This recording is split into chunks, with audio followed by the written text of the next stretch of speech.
Savez-vous que l'une des plus grandes menaces contre votre productivité, ce n'est pas les réseaux sociaux ni la procrastination. C'est surtout votre incapacité à dire non.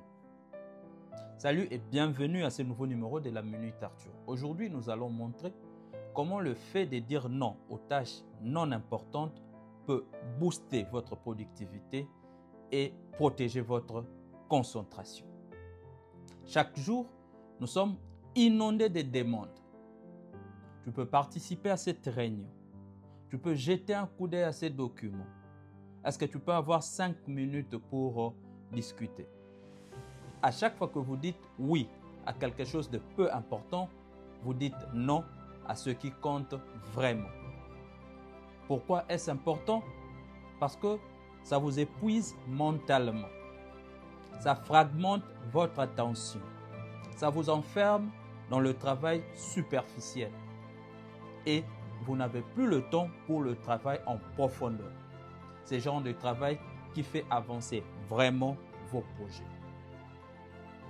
Être occupé n'est pas synonyme d'être productif. Cal Newport appelle cela drainer le superficiel.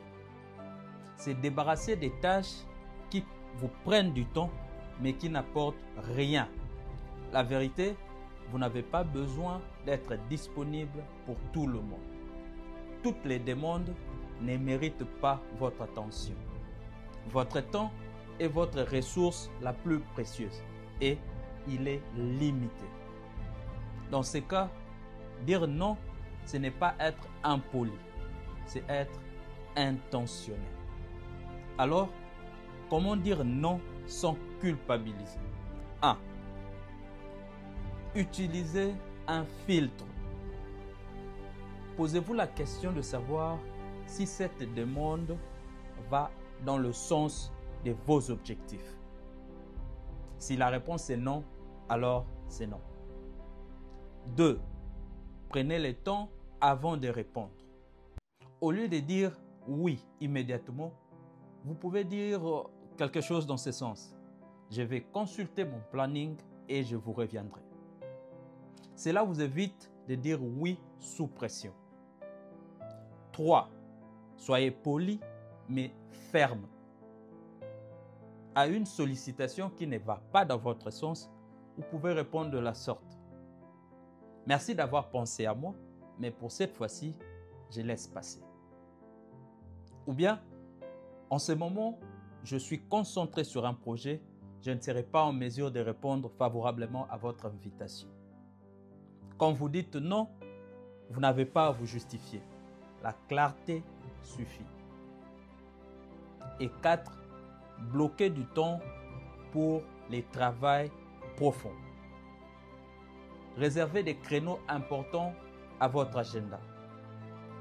Et quand on vous sollicite, vous pouvez honnêtement répondre que je serai déjà pris à ces moments-là.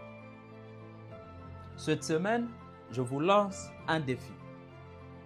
Fixez-vous un objectif simple, celui de dire non à une demande non essentielle. Pas par égoïsme, mais par respect pour votre concentration, votre énergie et votre productivité. Rappelez-vous que chaque non à la distraction est un oui à votre destinée. C'est tout pour moi aujourd'hui. Merci d'avoir suivi cette vidéo. Si elle vous a plu, ne partez pas sans liker. Et si cela vous dit, partagez cette vidéo. Peace. I'm out.